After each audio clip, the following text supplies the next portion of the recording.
Hi class. Today's lecture, I'm going to talk about chapters 9 and 10 in your text.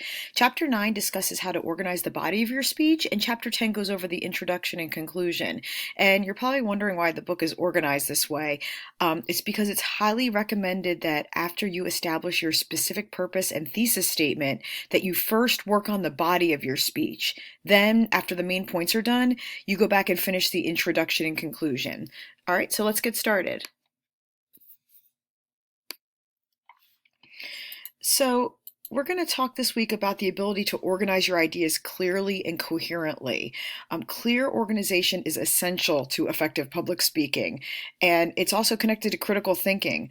So organizing your speeches correctly will help you understand the relationship between your ideas, and the skills of critical thinking used in organizing speeches will benefit you in many aspects of your lives, even after this class is done. The main points are the most important element in organizing the body of your speech.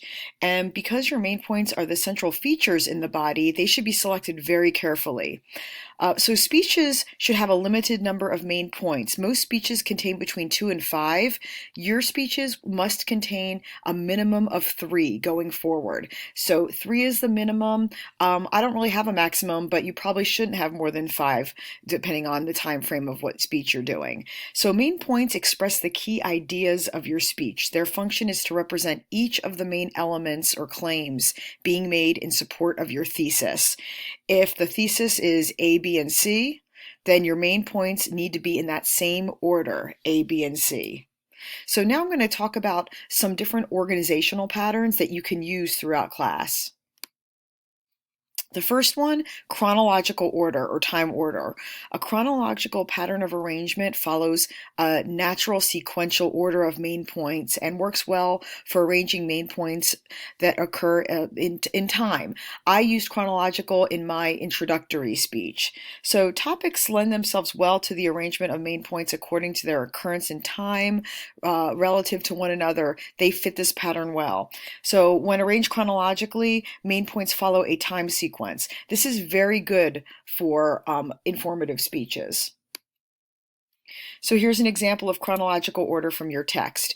They're building the Great Wall. They talk about the beginning, then what was added, and then when it was completed. Spatial order is when you order your main points by physical proximity or direction. So this is useful when you want to describe the physical arrangement of a place, an object, an event, or a geographical region. So for example, maybe you want to inform us on the city, the state, or even the country you're from for an informative speech. Spatial order would work really well for that. So when arranged spatially, the main points follow a directional pattern. And this is good for informative speeches about places or even objects. So here's an example of an object, a spatial order of a hurricane, an informative speech about a hurricane. They talk about the center, then they do the surrounding eye, then they do the surrounding outer bands. It's spatial order, it's by direction. The next order that you can use for your main points is causal order, cause and effect. So a causal or cause and effect pattern of arrangement is useful when the main points of the speech have a cause or effect relationship. Sometimes a topic can be discussed in terms of multiple causes for a single effect or a single cause for multiple effects. And some topics are best understood when the presenter talks about the effect first and then the cause. That's actually really good for persuasive speeches, but causal order could be used for informative or persuasive speeches. So here's an example again from your text. The U.S. aviation system faces a growing shortage. That's the cause. The effect is that serious problems will happen to the airline industry. I'm not going to go into problem solution too much because problem solution is really only good for persuasive speeches, which you'll be doing later in class, but I just wanted to introduce it today. Problem solution is exactly how it sounds. First, you define the problem, then you offer a solution. In this type of organization, you need to demonstrate the nature and significance of the problem and then provide justification for a proposed solution. So you organize your main points to demonstrate the nature and significance of the problem, and then then because this is good for persuasive speeches, you have to justify why your solution is better than other solutions. So again, there are many different types of problem solution. I'm not going to go over all of them in this lecture. I will go over these much more when I teach persuasive speeching later in the class. So here's an example of problem solution, and actually a very good persuasive speech topic. Puppy mills are a serious problem. Solving the problem requires legislation and individual initiative. Topical order, also called categorical order. This is probably one of the most popular ways to organize informative speeches. Actually, this is good for any type of speech. You can do it for informative, you can do it for persuasive, you could do it for, some of you did it for your introductory speeches. Basically, the main points are divided into logical, consistent topics. So this is a good approach when all main points are subtopics of a speech. Like I said, this is also known as categorical pattern. They can be arranged in any order. It doesn't matter. So, main points are often arranged in topical order. And like I said, this is a very popular type of organizational pattern. So here's an example. Like I said, you can do this for anything. So this is an informative speech about a person. They decided not to do chronological. They decided to categorize Josephine Baker. She's an entertainer, a spy, and a civil rights activist. And as you can see, these can be arranged in any order. So just really quick, some tips for main points. There are 3 tips for preparing your main points effectively. Speakers should keep their main points separate and distinct. Speakers should try to use parallel wording in their main points. And speakers should balance the amount of time devoted to each main point. So here's some quick information on how you balance. There's 3 different ways. You can give equal emphasis to your main points, where everything, is the same time, a minute, a minute, a minute. You can do descending emphasis, which means the first main point has the most time, and then it gets less and less. Or you can do ascending, where as your third main point actually has the most time.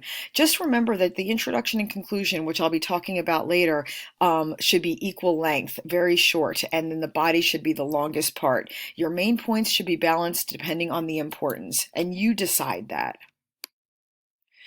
I'm going to talk about supporting materials when we talk about Chapter 8 a little bit later in the semester or during class, but I want to just introduce them now. So once the main points of the speech are in a strategic order, a speaker must make sure the supporting materials are effectively organized. It is crucial that supporting materials are organized and supported by materials that are credible to your listeners. Facts and statistics, testimonials, examples, and narratives. Again, I'll talk about this later in the term.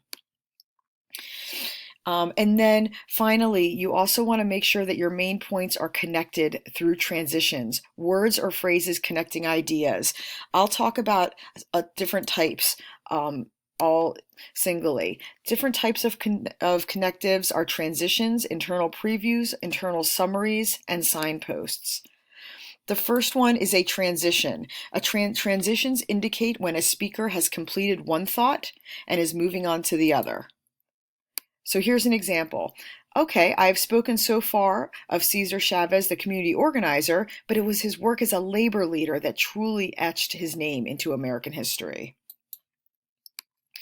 An internal preview, this is good when your main point was a little bit confusing and might need a lot more detail. Internal previews let audiences know what the speaker will be talking about next.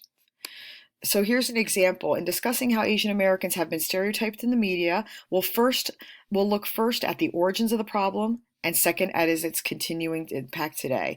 It's a very complicated main point, so it needs more than just a simple transition. An internal summary is the exact opposite. It reminds listeners of what you just heard. So again, I'm not going to read this whole thing, but this is an example of an internal summary. They're summarizing the main point before they go on to the next one. Signposts are brief statements that are showing where the speaker is and focusing attention on ideas. Very good for demonstration speeches. The first cause is this, the second is this, the final is this. So they're very short transitions that just let us know that you're transitioning through points. Okay, so now that we talked about the body, let's talk about introductions and conclusions. An effective introduction gets the speaker off on the right foot. An effective conclusion ends on a strong note. So remember what we talked about in the beginning of our course. The first thing you need to do is gain our attention. Don't just say, I am going to talk about. Gain our attention and interest. Then you'll reveal your topic. You need to establish goodwill and preview the body. This is everything in the introduction. So first, like I said, gain our attention somehow. You can do this in a variety of ways. I'm going to talk about them briefly. Your text goes over them in more detail. You can relate the topic to your audience, refer to the audience, maybe state the importance of your topic, maybe startle us with some startling figures, arouse our curiosity. Other ways that I said was, a great way, ask us a question or begin with a quotation. Those are great ways to grab our attention. And finally, a sure attention getter is to tell a brief story. Then you want to, gain credibility. Credibility is a matter of being perceived to the audience as qualified to speak about the topic. You need to establish your credibility early. And this is also done by creating goodwill. Goodwill is the perception of whether a speaker has the best interests of the audience in mind. Then you will give us your thesis statement. I've already talked about this, so I'm not going to go about this in detail, but I did put a link here. If you want to look at, this is a speech by President Obama. Look at how he gains the attention in the first 4.5 minutes of his speech. He uses a quote, he quotes the Constitution, then he gives an attention-getting story, then he talks about his purpose, connects to the audience, and then goes into the main points. So when preparing your introduction, be concise. This is only 10 to 20% of your speech. Look for materials as you research, and obviously you have to be creative. Like I said earlier, finalize the introduction after the body is done, and then work out the content and delivery after that. All right, then obviously, you need to work on the conclusion. You need to signal the end of your speech. Remember what I said, you can say in conclusion, in summation, but let us know that you're coming to an end, and then reinforce your central idea. Rewrite your thesis in a particular way. So again, just like the introduction, you can do this in a variety of ways. You can summarize your speech, you can end with a quotation, make a dramatic statement, refer to something you did in the introduction. I've heard that a lot with a lot of your speeches so far. So again, I put the link up. If you go to about 32 minutes, 38 seconds, about 5 minutes, that's the end of Obama's speech. He restates the purpose, why he's running for president, and then he ends with a personal narrative, not his, someone else's, and then he ties back to the introduction, the Constitution. So again, look for materials while researching your speech. Conclude with a bang. This is the last thing you will be hearing. Conclusions are brief, about 5 to 10%, and work out the content and delivery in detail. Okay, now that you heard the lecture for these 2 chapters, you can start working on your next speech, look at the materials in the modules, and as always, feel free to ask me any questions you may have.